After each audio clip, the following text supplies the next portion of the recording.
Hi friends, and welcome to my cabin-spark-quilt sew-along. My name is Caterina Roccella and I'm a trained artist and graphic designer, but since 2014 I'm also a fabric designer with Our Gallery Fabrics.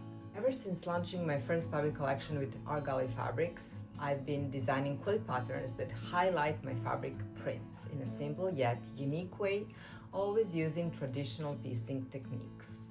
With the release of my Adventale fabric collection this year, I wanted to design a quilt that feels easy to sew and simple to organize, but still results in something truly special and beautiful. The original cabin spark quilt made with Adventale fabrics was stunningly pieced by my friend Alicia from Wild Blooms Quilt Co. And I'm so excited to finally be making my own version alongside you using my Adventale prints. Adventale is a cozy, Christmas-inspired collection that includes a few unique panels, perfect for creating handmade gifts. For this sew-along, I'll be working with the Welcome Home panel, which I designed especially with this quilt in mind. The original cabin spark quilt also features the alphabet panel using the letter Christmas across the center row. You're welcome to follow that idea or make it your own by using something else for your 6-inch centers, perhaps a small quilt block, a fuzzy cut print, or even a solid piece of fabric if you'd prefer to keep things simple and avoid directional orientation. Cabin Spark is built from log cabin style blocks, and throughout the sew-along I'll be sharing tips and tricks I've picked up over the years of quilting. My hope is that we can learn, share, and create together, building a beautiful quilt, but also enjoying the process as a community. Before we dive into cutting and sewing, I always recommend one thing first. Take some time to really look through the pattern. Understanding the flow of the quilt makes fabric pulling and cutting so much smoother. This pattern is written for confident beginners through intermediate quilters, so hopefully, whether you are newer to quilting or more experienced, you'll find it both approachable and fun. But let's take a closer look to see all the pages and what this pattern is all about. Here are the quilt pattern covers, front and back. These covers serve to quickly provide information about the look of the quilt, available sizes, and some basic information and suggestions regarding tools, materials, and similar. While I have only PDF patterns available, there are some quilt shops that like to buy the printing license from me that are available in my Etsy shop as well, and they print the pattern on paper to provide them for their customers that prefer to buy the paper pattern and the fabrics together. The first page of this pattern, like in all my patterns, is an introduction page where I like to say a few words about my inspiration and ideas behind the pattern itself and provide a basic info about the technical details, blocks, or unit sizes and techniques used. I also like to provide the exact list of the fabrics I've been using for the cover quilt. Beside the general info, you can find here very useful vertical table with small images of the fabrics I used next to the column of the swatches or colors used for the diagrams in the pattern, and finally there are blank spaces where you should place or color your fabric choices. What I like to do once I select the fabrics, whether prints or solids that I will be using, is to cut small pieces of these fabrics from cut-offs and glue or tape them here and use it as a reference through the whole block's making process so that I don't mess things up. The cabin spark block is pictured at the bottom of the page and is measuring 15 inches and finished, making it perfect for small pillows and tote bag fronts, which is pretty nice for all the quick and unique Christmas presents, I think. The next page is one of the most important. It covers fabric requirements and cutting directions with a table that lists yardage and subcuts for all quilt sizes included in the pattern. In this design, you'll find instructions for the table runner, baby quilt, throw, both square and rectangular versions, which is the one that I will be making, and a bed-size quilt. On the following page, you'll also find some helpful tips and suggestions for cutting, especially if you're working with fat quarters, along with ideas for combining strips throughout the blocks to keep things organized and efficient. Page 4 is dedicated to ideas for block centers and flippy corners making. Page 5 is showing the log cabin block construction and will be elaborated through the third week when we will finally create blocks. Week 4 will be all about quilts assembling through pages 6, 7, and 8. Finally, we have the quilt finishing going on in week 5, where the pages 10 and 11 might be useful. Page 9 is the coloring diagram page. Page 12 is the page with some color options for the quilts, while page 13 is the page with labels that could be useful in labeling, cutting, and prep stage of the quilt making. So let's get started. Let's dive into the first week and talk choosing fabrics. While choosing fabrics for a quilt can be the most exciting part for the process for some makers, for others it can feel a little bit intimidating or even overwhelming.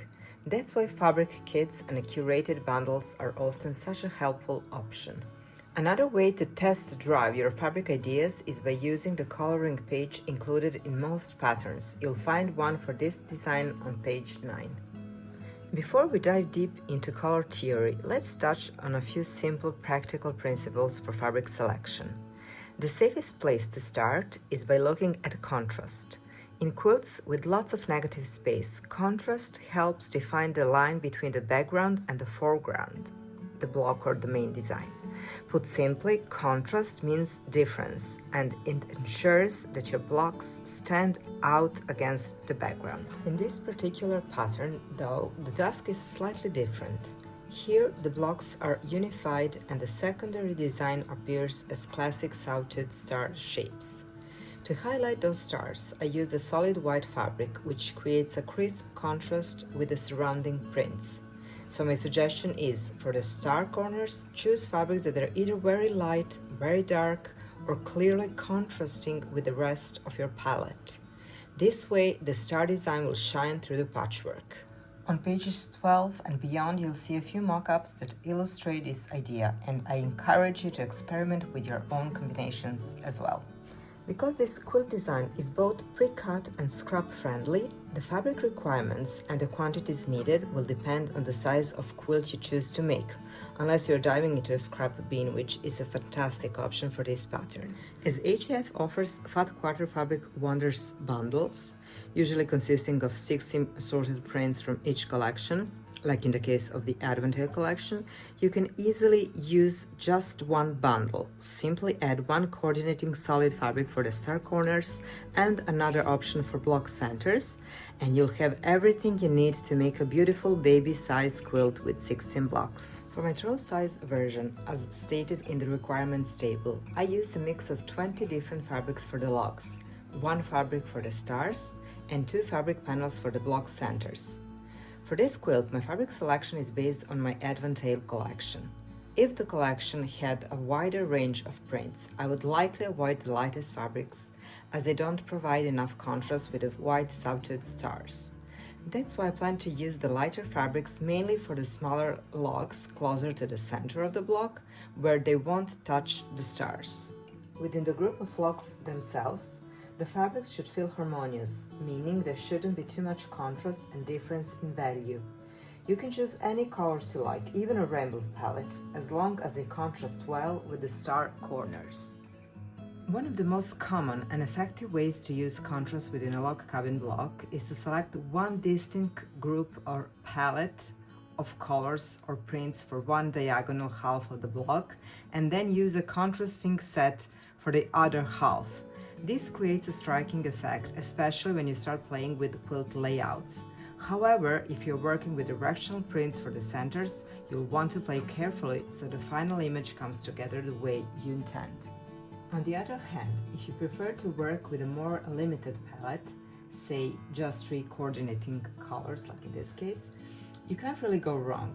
This approach will give you a beautiful, timeless and traditional quilt. The centers, on the other hand, offer a great opportunity to get creative. You can play with value, color, or even small block design. For example, in this example, I've used small heart-shaped blocks for the centers, which also makes it perfect for a Valentine's themed version. For my version of the quilt, I'll be using the squares with scenes from my Welcome Home panel. They measure about 6.5 inch each, so I can either trim them down with a 6-inch square ruler, or if I want them to stand out a bit more, cut them to 5 inches and add a 1-inch strip frame, just as shown on page 4. I think I'll go with that option. On the other hand, if I were using the alphabet letters from the Jingle All the Letters panel, I'd cut them true to size at 6 inches right away. Since the background fabric there is dark, the letters already stand out beautifully against any of the log prints I'd be pairing with them. The possibilities are truly endless. There are so many ways to play with colors, prints, and layouts, and I can't wait to see the fabrics you choose. But if you happen to love the version that I'm making with my Adventale fabrics, you can find the same kit available in some shops, and please visit my blog to find out more and to see the links. So that will be all for this first week. Thank you so much for following along and for sewing along, and I hope that you maybe won some fabrics during our giveaway, and I can't wait to see you next time and start cutting fabrics. Bye till then.